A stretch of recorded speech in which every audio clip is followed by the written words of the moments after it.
Alright folks, here I am testing the human list I will be playing this weekend at a vintage tournament in Los Angeles.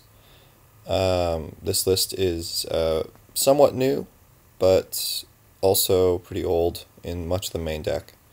The new cards tend to be in the sideboard of late. 3 Eidolon of Rhetoric are my new sort of tech. I'm trying to beat the Mentor matchups, the new Monastery Mentor Menace that is coming into Vintage. I'm even considering running a 4th Stony Silence because it's been really good lately against a fair number of greedy decks that are popping up that run tons of Moxes, Mox Opals, Time Vault, Voltaic Key. Sensei's Top is coming back a lot because of Mentor, so Stony Silence may be a very good choice for the new metagame. So I have 2 in the main deck and 1 on the side.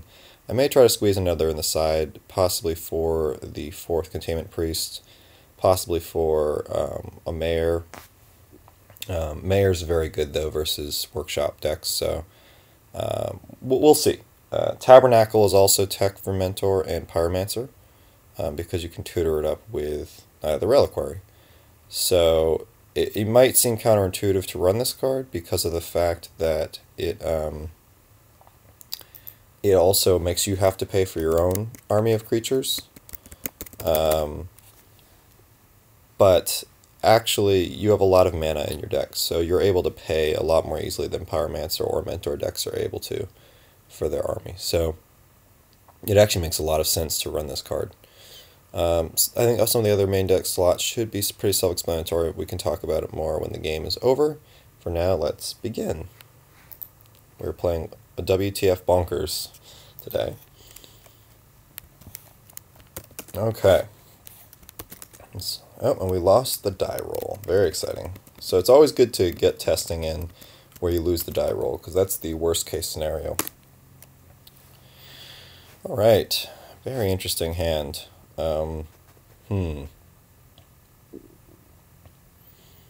I would say that this is a keep, because we do have the Mox Pearl, which allows us to play out half our hand, and our deck has so many lands in it that we're pretty bound to draw a land, and we're on the draw anyway, so we have an extra draw to draw a green or black land, or a fetch land. So yeah, I would say this is definitely keepable.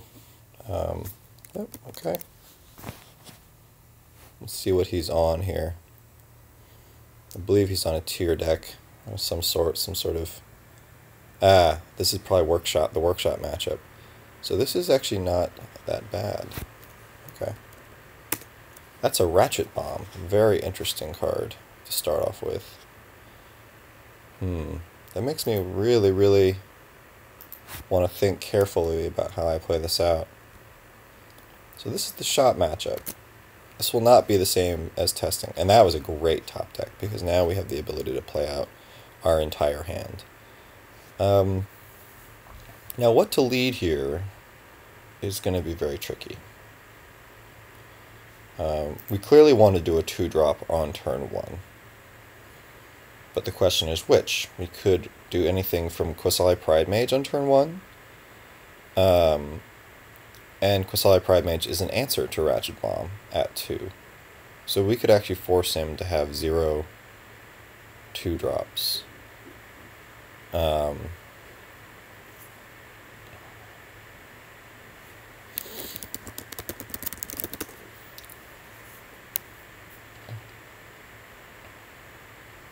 With the turn 1 Pridemage, we actually have access to every single spell in our hand because of Wizard. That's very interesting, because people don't realize this often with this deck, but there's some overlap in creature types. We have Bob is actually a human wizard himself.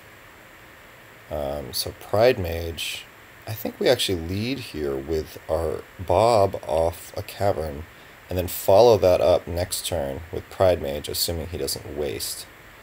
If he does waste, then Bob will hopefully draw us the land we need for Pridemage anyway. And then we're able to Pridemage and destroy it on turn 2 before Ratchet Bomb can take effect. This is a very tricky play, but I think it's the right way to go. So we're going to start off with Mox Pearl, going into Wizard. Very, very odd play. Not usually that. You never usually set Cavern of Souls on Wizard. But we're going to try it. I want to see if this line actually ends up working. It may not.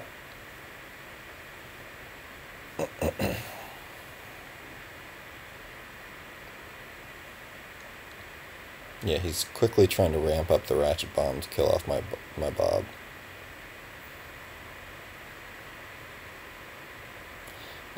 Well, he probably has Lodestone Golem, so...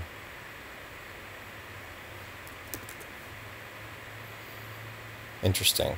So we're in an interesting spot now. We do get a draw off Bob, but I don't think we're going to be able to resolve and kill the Ratchet Bomb.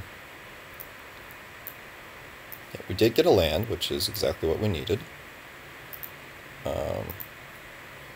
Draw for the turn. So I think that we are going to wasteland the Ancient Tomb, since we have many lands coming our way.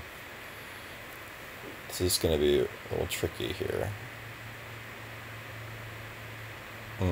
Because we can get a blocker up for the Golem. Yeah, I think we have to... but then he's just going to blow up them both and attack. So that may not be the right way to go here. We can also run out our maze. I mean, I think we have a lot of answers to Golem here, so I think this is more the long game in terms of him drawing lands that he needs.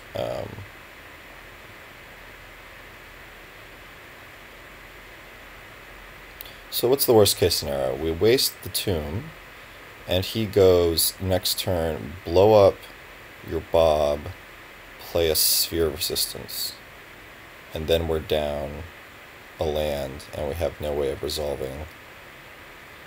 Yeah, that's the worst case scenario I can really think of, is Sphere of Resistance is in his hand.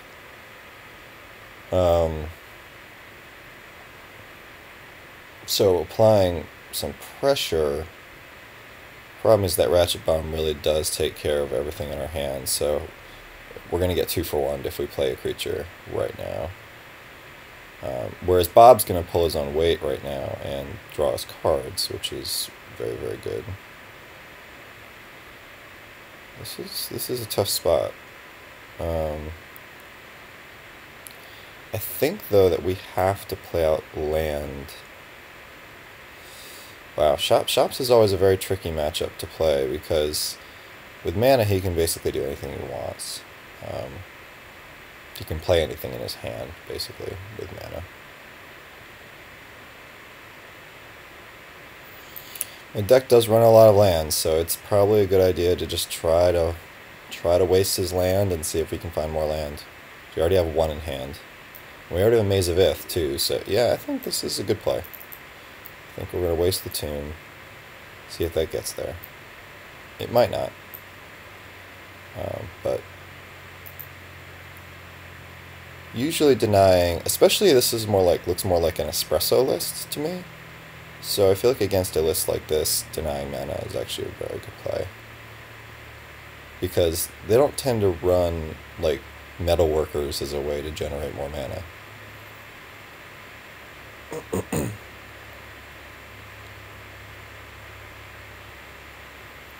Yeah, so he's attacking, which makes a lot of sense now that I think about it. 1, 2, 3, 4, 5, 6, 7. Yeah, so now he has to really decide whether he wants to keep letting me draw off my Bob.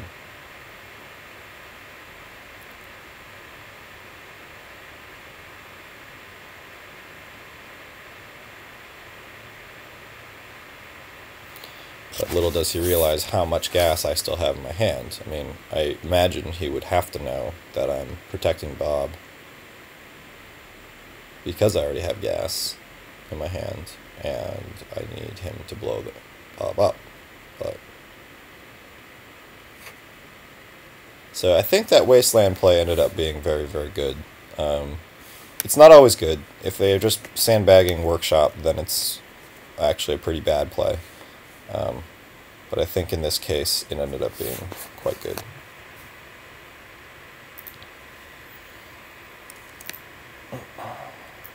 Flip to Bob, and there's a Mox. Wow.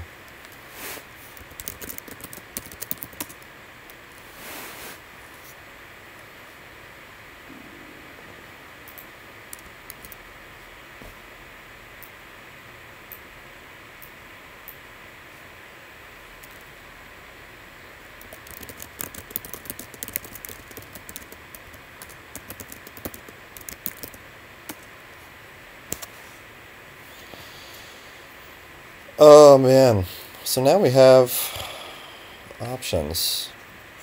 Many options. If we abrupt decay at this point, we have the option. Wow, so that's a lot of options now. We can proactively abrupt decay. I mean, he's gonna get his another swing in with seven damage. And that's going to leave our Bob very vulnerable on the life thing. I think that we just pass the turn here and abrupt decay the Ratchet Bomb next turn. Yeah, and just take the beats, or block, really. Yeah, I think we just block. Yeah, I think that's because if we block, we take 5 less damage.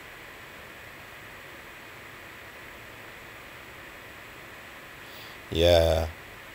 He attacks with both, commits his board and his mana for the turn. We block with Bob and destroy Ratchet Bomb anyway, and then start developing our board. Probably with Pride Mage to begin with. Yeah, this seems like a very... Yep, and it's going to happen exactly the way we just described. Unless he doesn't actually go for the factory. Interesting. Okay, well, we're going to block with Bob to avoid any extra damage.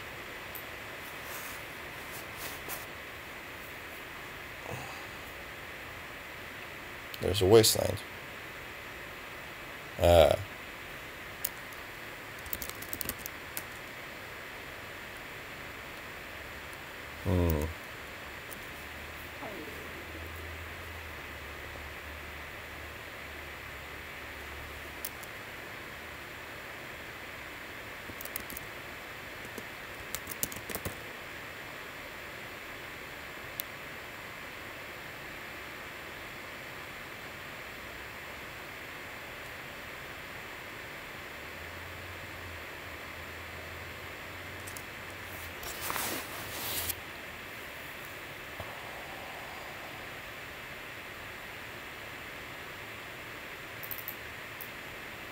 Oh, I forgot, yeah, he hasn't actually yet used Crucible on anything, actually.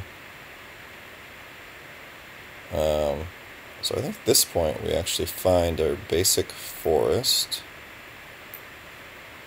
which is a great card to have in this situation, and we abrupt decay.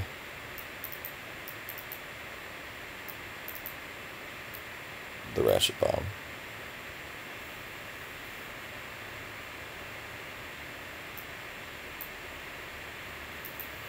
Okay.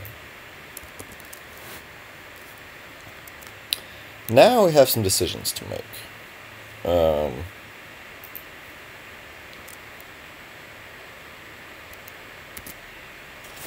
Stony Silence. Well, that's not a very good card right now because we actually really need our Moxes to function in this game. So Stony Silence is not going to be hitting the table this particular game. My guess is that the best play here is to get Crucible Recursion off the table right now. It takes so many beats, though, if we do that, which is just a insanely bad situation to be in. If we play Maze, we force him to waste. Yeah, we kind of force him to waste the Maze instead of playing stuff. So yeah, let's do this line of play. Whoops. Let's play out the Pride Mage, and let's play out the Maze of Ith. And then let's...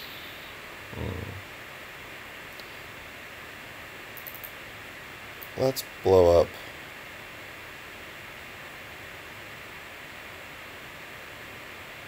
that Crucible right now. So no Ancient Tomb for you, my friend. No Ancient Tomb for you. Now I have to decide between wasting my Maze and my Cavern this turn. Unless you do another waste, of course, in which case you could waste both.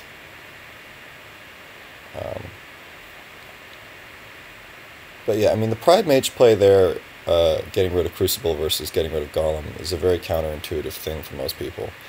But it's actually very important to get an opponent. Yeah, see, now he's just on the beatdown plan, which is fine, but I have Spirit of the Labyrinth as a blocker. So I'm actually in pretty good shape here. To be able to weather this beatdown. So let's draw. And we got even more land. Yay. Land is always good. So yeah, we clearly need an answer to Golem right now. Golem is unfortunately going to allow us not to play 2 threats in a turn. But we have a... Let's see if we can leave up mana for something that looks threatening. It never really works out that way, but, you know, this could be... Yeah, I don't really know what... I guess we could show that we have Containment Priest. Like that. There we go. So let's play Spirit of the Labyrinth. And pass the turn.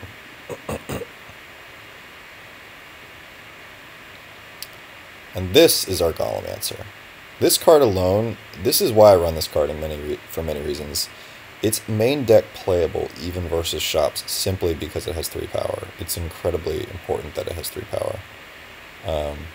I had been switching over to Dryad Militant recently as an answer to gifts and graveyard decks, but as you can see, Spirit of the Labyrinth just held down his whole army. And that is an important part of Spirit of the Labyrinth. And now it allows us to run out our Chrysalid Pride Mage and probably start to take control of this game, really. Yeah, very, very helpful. We can't really attack profitably, which is kind of a rough thing.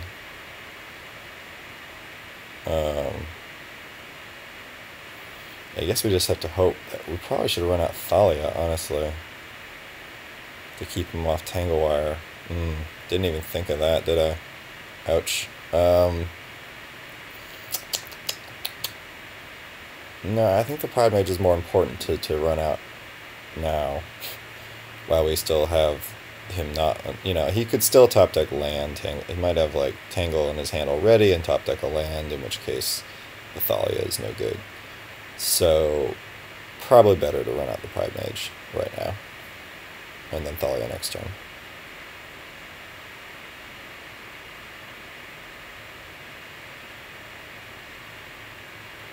Interesting. What are we doing with 2 mana? Chalice on 1. Okay. Alright, well, we already know that's a pretty terrible play. It's not bad right now because we do have Cavern set on Wizards, which he can clearly see. So it's not too bad a play. But at least next turn we can get our Thalia down and make it harder for him to resolve Tangle Wire. Because Tangle Wire in this matchup is just brutal. It's a very hard card to beat. Most shop players, I don't think, quite realize how brutal it is, especially versus a deck like mine. We use all our mana and everything every turn. Well, that was a bad top deck considering what he just played, but not all is lost because we still have Thalia, a first striking creature, hitting the table. Actually, hold up. Sorry. Um, I think we actually are going to run out. Jeez, this is tough. Thalia is playable under a Stony Silence if he doesn't have waste. Yeah, this is a much better play. I didn't even think of this, but Stony Silence actually now with his 2 Moxes out is an equal play, and we have more lands than him, so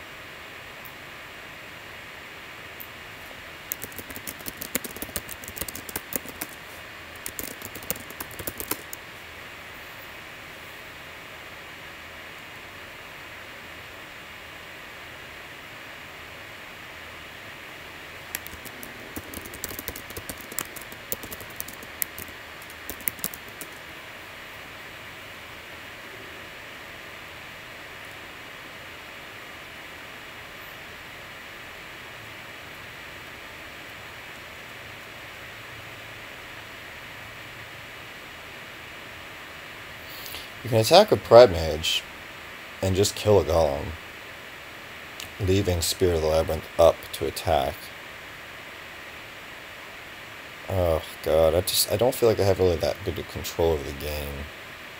A Workshop would just bail him out right now so much, and I would really want to have both my threats.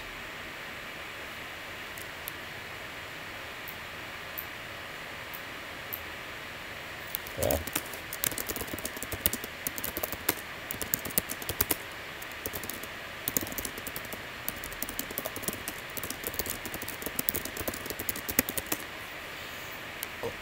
Alright, well, he conceded that game. Wow.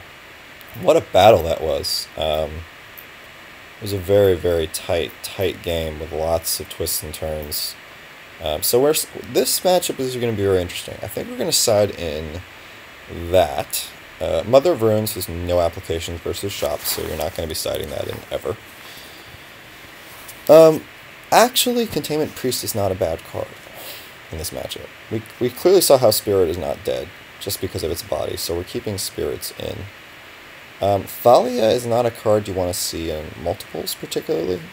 So usually we do side out a Thalia on the draw, if not 2. We never side out any lands. Lands always are the max against Shops.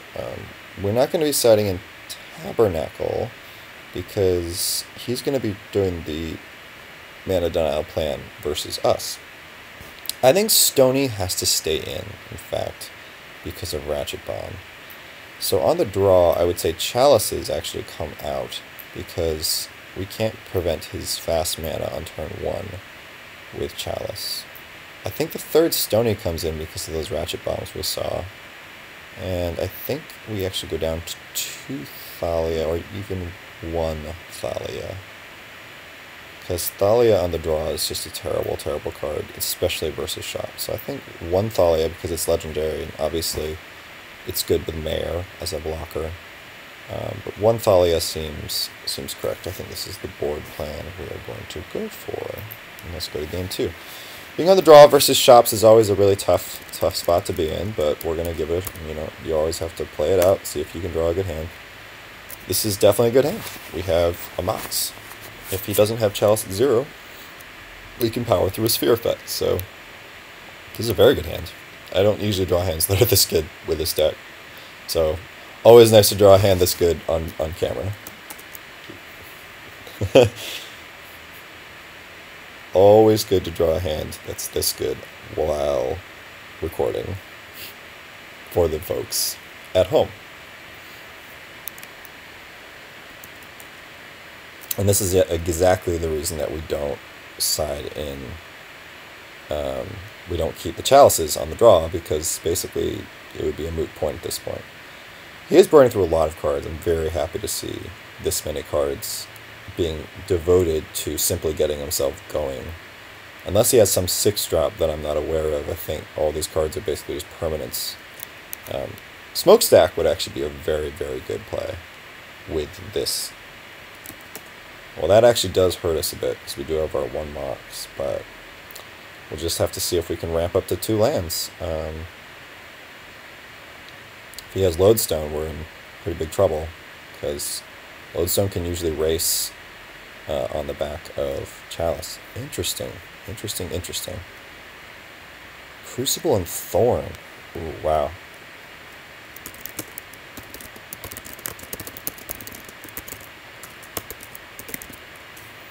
I think that we pretty much have this game on lock at this point. I don't think there's a lot that's gonna really hinder us. He would have to top deck Ling motherfucking Champ. I don't know. I'm really not quite sure why he kept that hand. That was not a good hand to keep. So, yep. I think we're just gonna run out of Noble Hierarch and pretty much go to town. That's an example where Shops doesn't really like mulling to 5, but Shops doesn't really like mulling to 5, but it really ought to.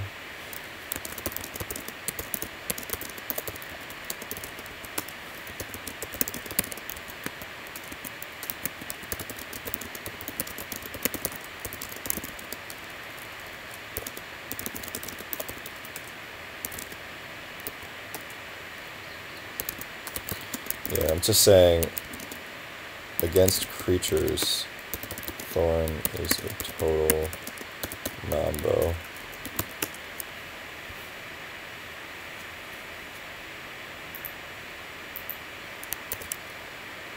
Yeah, now it's just time to clean up with Mayor. I mean, Mayor's gonna be just, oh god. Oh Jesus. I mean, do I even worry about his... I mean, wow. Just wow. I mean, I think Stony stops the Ratchet, so yeah, I think we ran out the Stony, actually. I mean, that's, yeah, it's a better play at this point, to run out Stony.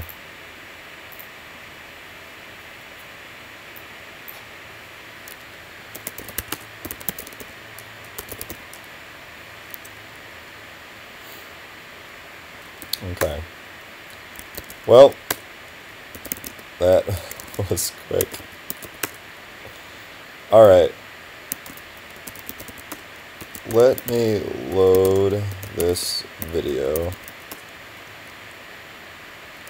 Or rather, end it. And we can start another. Alright, that's going to be the shop video for now. We can discuss, people are welcome to discuss more about, hold on, yeah, he can see the game.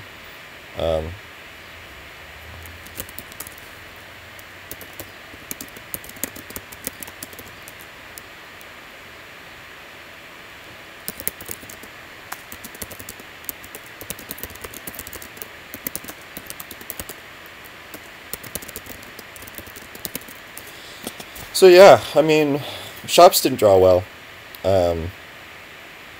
He didn't really draw his workshops that game. I'm not sure he even drew his workshops game 1 either. He drew Factory instead. So when Shops draws workshops, especially when they're on the play, it's pretty hard to beat them. It's I don't really know how to equate it. It's kind of like Oath drawing Forbidden Orchard Mox Oath on the play. There's just not that many ways you're going to beat that. And most decks have a really hard time with that unless they have the exact right answer at the exact right time. This is why most people like blue decks, because Force of Will gives you access to at least an answer while on the draw. But oftentimes, players who have Mox Orchard Oath also have Force of Will as well in their hands. So it tends to be a sad moment where you go for the Oath, your opponent attempts to force it, and you force back. So when people complain in Vintage, I just want to sort of say this to the viewers. When people complain about broken openings like Chalice at 0 into Lodestone Golem or whatever, people have to understand there's variance in the game. This is a very powerful format. Things happen on turn 1 that can end the game on turn 1. Whether or not it's a Storm deck killing you by casting Tendrils of Agony for 10 spells, or whether it's a Shop deck putting you out of the game. But the amount of games that a deck will win on turn 1 is limited. Now, don't get me wrong, I think Shops is maybe an overpowered deck, I think Chalice of the Void is definitely a restrictable card, considering how many blue cards do get restricted. But I do think that Shops has a way of keeping the format at least a little more diverse in terms of decks that run lots of Moxes versus decks like this one that do not. Um, it keeps the format from turning into an aggressive play all the Moxes I possibly can, go for the most broken like sort of storm combo or combo kill I possibly can. And I love storm decks. I mean, I love playing with Tendrils of Agony and Yawgmoth's Will. I think they're some of the most skill-intensive and fun win conditions in the whole format. But they're also incredibly powerful, and Shops gives sort of a foil to a lot of those strategies that's proactive. It's not reactive. It's not like you can stop it with something like Defense Grid or Duress Effects. It attacks Storm and combo decks in a very unique way. And now with Gifts Ungiven unrestricted, there are going to be even more of those decks around. So I would really question people's attitudes about being super unhappy about cards like Chalice of the Void and even Trinisphere back when Trinisphere was unrestricted. I mean, Trinisphere I think was a little more unique in the sense that upon resolution it really could just end the game. And with Golem in the format now, it really probably would end the game. Most games, because most games you have now 3 free turns to play a Golem on the next turn, play a Tangle on the following turn, and just basically keep your opponent off ever playing a spell. Chalice at least offers some decks with like this deck design to actually play lands, build up, and answer the Chalice, plus Sphere effects or whatever. Trinisphere doesn't really offer that to any deck. Not even Dredge, actually. Dredge kind of needs to play therapies to produce creatures. Dredge can get around it with Icarids, which is probably the only deck in the whole format that can actually get around having any mana for any spells and still get creatures in play. But most decks cannot handle Trinisphere, and unrestricted Trinisphere I think would still be too powerful. Would be especially powerful with Golem in the format, because Golem is a card that's good if you drew the Trinisphere in your opening hand, and it's a card if you didn't draw the Trinisphere in your opening hand. So it's a little too flexible in that regard. There are unrestrictions I think that could happen before a restriction, but these are things we can talk about on the forums. I don't want to take too much more time with the video up. I just thought I would try to really, since I just played Shops with a deck that has Chalice and I just basically demolished it, I want people to understand Chalice is a beatable card. You just have to design around it. So sorry to the viewers there who disagree with me, but I think Chalice is still a fine card to have in the format. And note that I actually run it myself. Alright, signing off for now.